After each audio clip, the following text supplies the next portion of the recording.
So why don't we do that right now?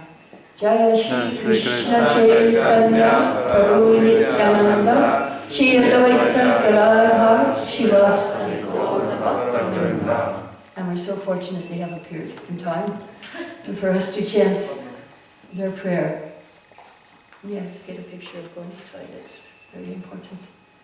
And this is the actually most powerful way to counteract offenses. When I first joined the movement, we were chanting it, but only in kirtan. But now, somewhere along the way, they added it before you chant your rounds, or before every round, you chant this. And I find it very nice to remember the Panchatapa when we're chanting. It's a nice way to chant. So we can do that. Didn't Prabhu introduce that himself? Not, as far as I know, not in Japa. In Kirtan he did. In Kirtan he introduced it. But as long as I was with, when Prabhupada was here, we never did that. As far as I can remember. Really? It happened after, in Japa. I just came there, I came in 82, and they were doing that same. They were doing, okay. Maybe it didn't, I was in India, so maybe we were behind the rest of the world. You know? We didn't get the books, there was no internet, you know, so we probably just didn't know what was going on in the rest of the world. Yeah, I came in 72 to India and time stopped, you know, for me. It's quite possible it was going on elsewhere. You have to ask somebody who was living in America at the time, or even in Europe, who was at Manidar, he should know. You can ask Manidar if he knows about that. Because when I was in India, we were not doing it. I came later. So, okay, now we will. These are some prayers you can chant to overcome offenses. And the first one is from Bhagavatam.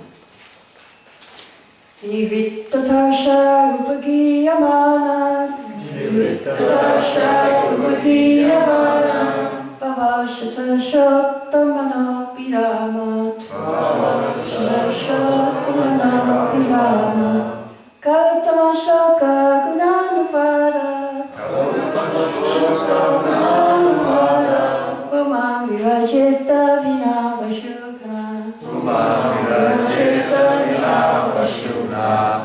Glorification of the Supreme Personality of Godhead is performed in the Parampara system.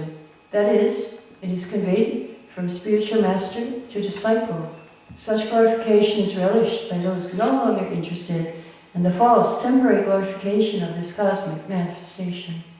Descriptions of the Lord are the right medicine for the conditioned soul undergoing repeated birth and death. Therefore, who will cease hearing such glorification of the Lord except a butcher or one who is killing his own self? This verse is very nice because it talks about different types of people. There are those who relish this glorification. There are some people who it's medicine, and that is us. For us, it's medicine. Because we are, it may be bitter in the beginning, but later it becomes very sweet, and we will relish chanting Hare Krishna, hearing Srimad Bhagavatam. First, it may be a little difficult to take. So it's medicine, it's called medicine. For those who are in the material world, they don't like to hear that, you know, you're going to die. They don't want to think about it. They don't want to hear about it. They don't want to think about it. They don't want to know that they will be judged for their activities. They don't want to think that there is a God watching them and what they're doing at every second. And then they will be judged at the time of death. They don't want to hear this. So for these people, it's medicine. They should take the medicine of chanting Hare Krishna. Lord Chaitanya said, Jeev Jago, wake up. How long will you sleep? On the lap of Maya in this world. I brought some medicine that will cure your material disease, and that's chanting Hare Krishna mantra. So we are trying to take our medicine. Some of us are relishing. When we asked before we started to teach Bhagavatam in Vrindavan, we asked His Holiness Radha Govinda Maharaj how to study Bhagavatam. He's a great speaker of Bhagavatam in India, especially. I don't think he can travel now because he had a stroke also. But we asked how to study. He says, I don't study, I relish Bhagavatam. And so we will all come to that level of relishing also. And I'm sure we already relish Bhagavatam. As she was saying, when they opened the Bhagavatam, then Krishna was there. So it's wonderful. We have such a wonderful opportunity here to contact Lord Krishna immediately. Okay, so now the second one is from Harinam Chintamani, and this is a prayer to Lord Chaitanya. Dasha aparayena hridena pashe, Dasha aparayena hridena pashe, Kipakari Mahaprabhu Manchinam Rashe, Kipakari Mahaprabhu Manchinam Rashe. Oh Mahaprabhu, please be merciful to me, so that the 10 fences never touch my heart, and I can always remain absorbed in the rasa of the holy name. So I forgot what the homework is. Oh, okay. Well, it's a difficult and easy at the same time. What I want you to do tomorrow, when you're chanting Hare Krishna, I want you to chant with attention, very attentively. And Prabhupada gave us a sentence, a 7-word sentence. When someone asked how to chant attentively, then he gave an answer in 7 words. And in this answer, he 7. It includes hearing, chanting, and also the heart in this answer. 3 things. So listen what Prabhupada said. Just try to hear yourself chant sincerely. That's what he said. Just try to hear yourself chant sincerely. So sincerely means the heart. You have the ears hearing, chanting sincerely with the heart. Just try. Try to do that. So that's what your homework is for tomorrow. Try to hear yourself chant sincerely. It's wonderful. Chant to avoid inattention. This is the root cause of offenses. Now, I'm going to give you another choice. Before I do that, I will tell you about one letter that Prabhupada wrote to his leader who was in Germany. He was an American devotee, and Prabhupada said to him, why are my books not being printed in Germany? And he thought, I can't speak German, I can't translate them. But then he understood, Prabhupada wants his books translated in German, I have to figure out how to do it. So he wrote to Prabhupada, what do I do? And Prabhupada said, chant Hare Krishna, Krishna will give you intelligence. So he said that was almost always the answer I got if I asked Prabhupada a question. He wasn't into details, he wasn't the kind of manager or leader who would give you details. Do it like this, do it like that. He inspired you to use your creative intelligence. In fact, Prabhupada said there's a kind of individual genius in every living entity. Now, he looked in the dictionary, this was 40 some years ago, I think the dictionary has changed. But he looked up the word genius. And it said, the definition was indwelling deity. The definition for genius, indwelling deity. Now, isn't that interesting? Genius. So he said it's not something you or I or anyone possesses. Genius means Krishna, the Lord in the heart. That's where your genius is coming from. That's where your intelligence is coming from. So if we, by inspiration of the spiritual master, make ourselves receptive to Krishna, then Krishna reveals how something should be done. So this devotee who Prabhupada is writing the letter to, he was a high school dropout. He never graduated from high school, but later on he lectured to the Harvard University faculty about Krishna consciousness. Imagine that, a high school dropout lecturing to the Harvard University, one of the greatest universities in America, to the faculty. Who can do that? How can they listen to someone who's a high school dropout?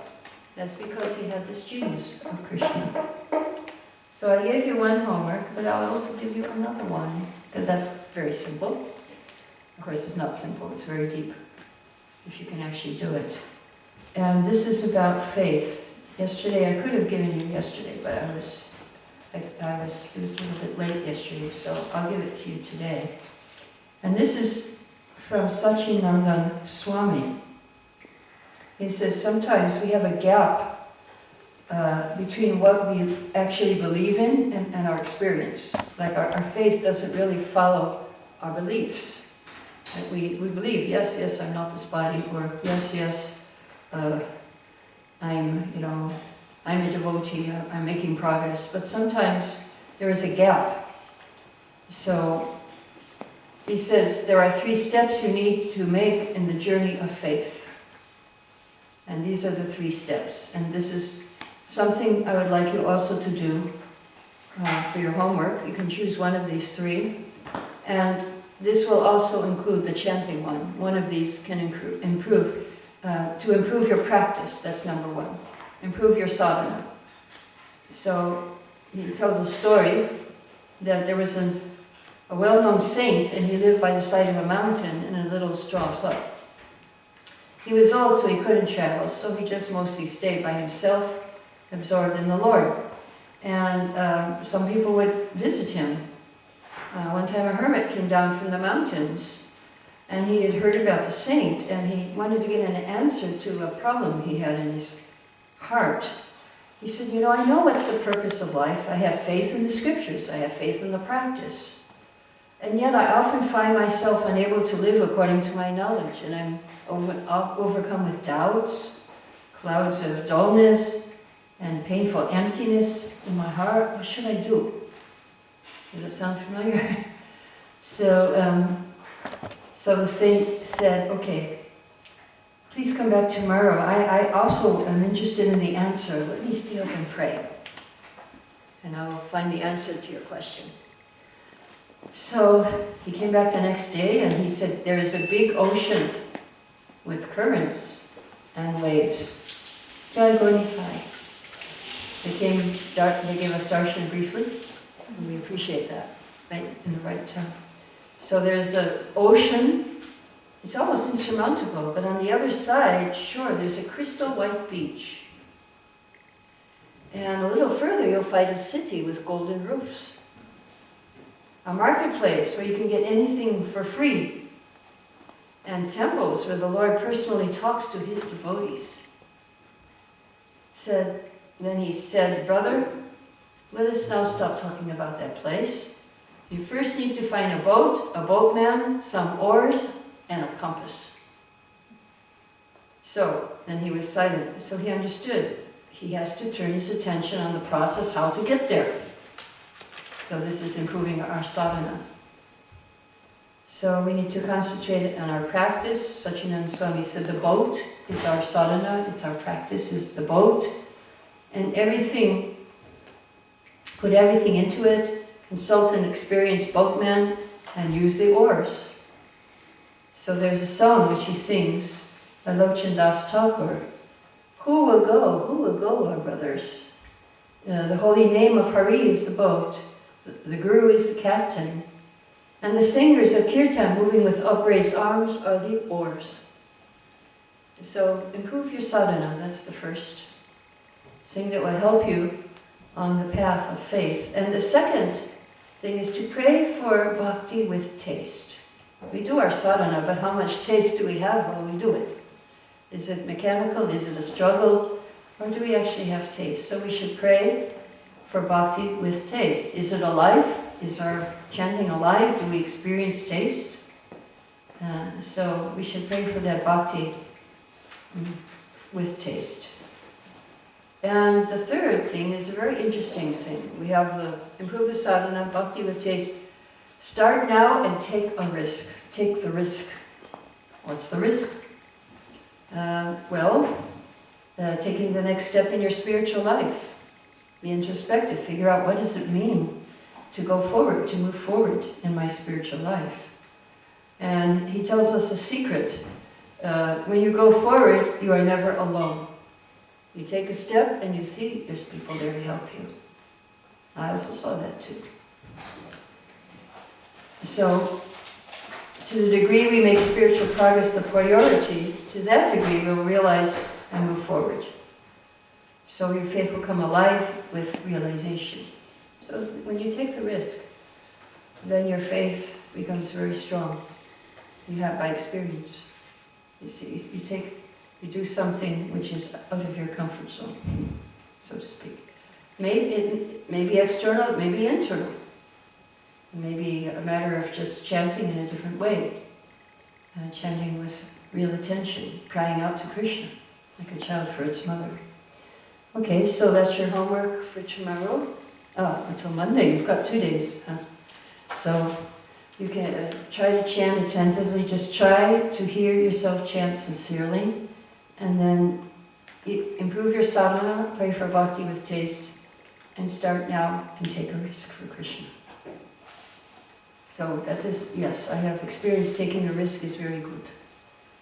I left Vrindavan, I took a risk and started preaching, and it has been very nice experience.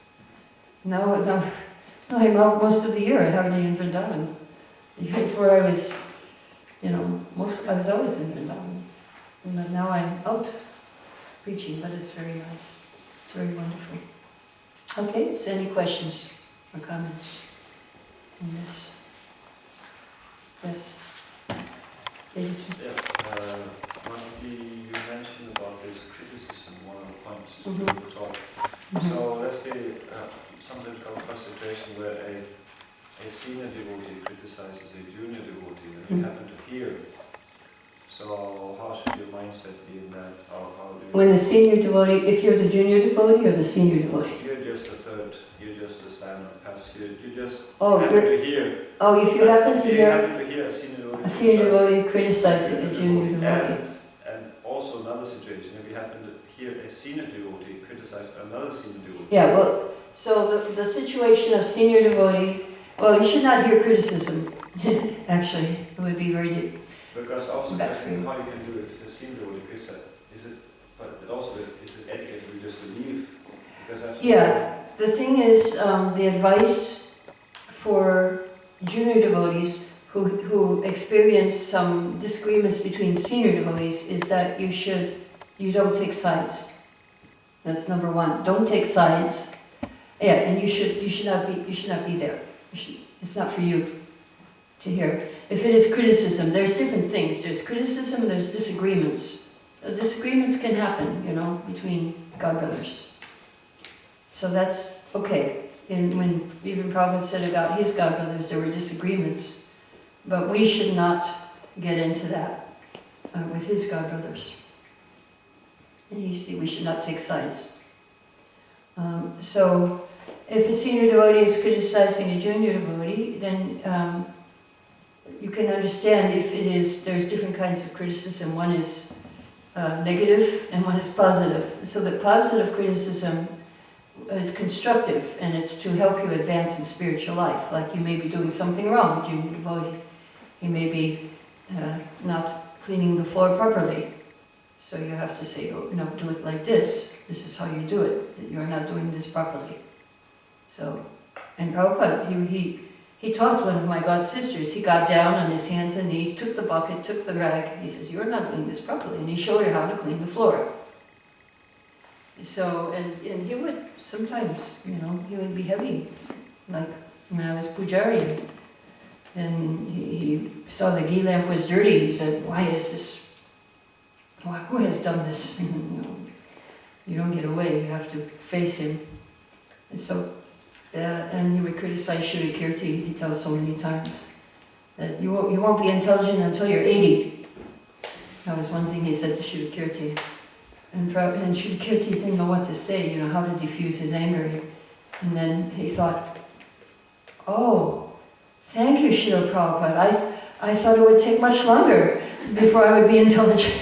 So he thought of a way. Yeah, it's described in the Bhagavatam, if a Brahmana chastises you, you should smile and take it. And don't reply back. That's in the instructions of Lord Krishna in the story of King Nriga, I believe it's chapter 64 of Krishna book.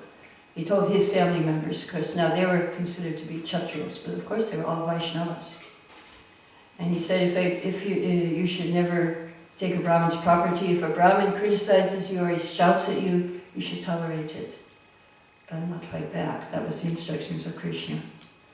Yeah, it's better you leave the place. There's 3 things to do if you're the Brahmanas, and we see the example in Krishna book again, Rajasuya sacrifice, the Brahmanas were leaving the place, the Kshatriyas are ready to fight. If you're a Kshatriya, then you can fight with the person who's criticizing. And if you're a Shudra, you should give up your life. So that's what Sati did, the wife of Lord Shiva, when she heard criticism of her husband from her father, and she gave up her life. Now, of course, that's not recommended now in this age of Kali, that we simply have to leave the place. This was in the past. This is how different people, according to who you were, you would deal with different. With devotees, then better to leave the place and not hear criticism of other devotees. But the situation is also important. If there can be constructive criticism, if you're in a position of leadership, there can be constructive criticism, where you feel the motive that he's trying to help you advance. But if it's not constructive, then it's not helpful. Then better to leave the place. Any other? You had a question. Somebody else had a question. You did. Yes. It was about this utsahamai. Utsahamai. False confidence and false enthusiasm. Mm-hmm. How does one recognize that? Because we generally hear that enthusiasm is a good thing. Yeah. How does one recognize false enthusiasm? And that is, you have to be introspective with yourself. If you're very proud of your abilities as a preacher, if pride is there, then it's false. If humility is there, then it's real enthusiasm. You want to carry out their guru's instruction with enthusiasm. That's good. In fact, it's one of the 6 things that helps devotional service according to Nectar of Instruction. Utsahan, Nishaya, Tarya, patience, enthusiasm, confidence. This will help you progress. It's one of the 6 things. So this first level is just that you feel pride. Yeah, pride that you are the best devotee, and you want to go out and defeat everyone, and even the devotees. You may want to defeat and debate with other devotees on issues and things, and be the winner. Doesn't matter what the issue is about, you just want to win at your side. So this is also a symptom of false enthusiasm. Any other questions?